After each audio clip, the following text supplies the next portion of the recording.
In this video, we'll be comparing fractions using the common numerator strategy. Recall that we'll start with a standard size whole.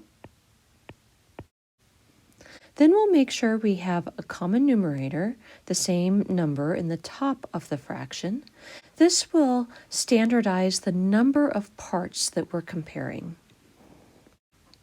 When we have the same whole and the same numerator, then the only difference between the two fractions we're comparing will be the denominator. The denominator represents the size of the parts. So we'll compare the denominators to see which parts are larger and which parts are smaller. Let's start with two fractions that already have a common numerator. Let's compare 1/2 and 1/3. Let's represent these with a visual model. So we'll start with the same whole.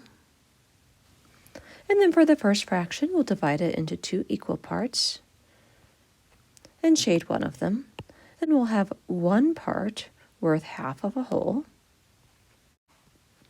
For the second fraction, we'll divide into three equal parts since the denominator is 3. And again, we'll just shade one part. It's one part worth 1/3 of the whole. Just by looking, we can see that 1/2 has a larger area that's shaded than 1/3. This is because we've taken the same size whole and divided it into fewer parts. It's like if we have a pizza and we divide it into more parts, each part becomes smaller. So here, by dividing our whole into more parts, each part became smaller. So we have the same whole, the same number of shaded parts, but here we're going to look at smaller parts on the right and larger parts on the left. So same whole, same number of parts, but they're bigger parts for 1/2, so 1/2 is greater than 1/3. Let's look at an example where we don't already have a common numerator. Let's look at 2/11 and 3/13. When I look at the denominators here, 11 and 13, I'm not that excited about finding a common denominator because that's multiplication that I'm going to have to work out by hand. But when I look at the numerators, 2 and 3, if I write the multiples of 2, 2, 4, 6, 8, multiples of 3, 3, 6, 9, 12. Right away, I can see that 6 is a common multiple. So I'll work on getting the numerator to be common. So now I have the situation where I have the same numerator, and so all I need to do is compare the denominator. In this case, I'm not going to draw a picture. It would be difficult to draw something accurately and break it into 33 parts versus 26 parts and compare the size. So I'm just going to reason through with logic. First, I assume that we're having the same whole.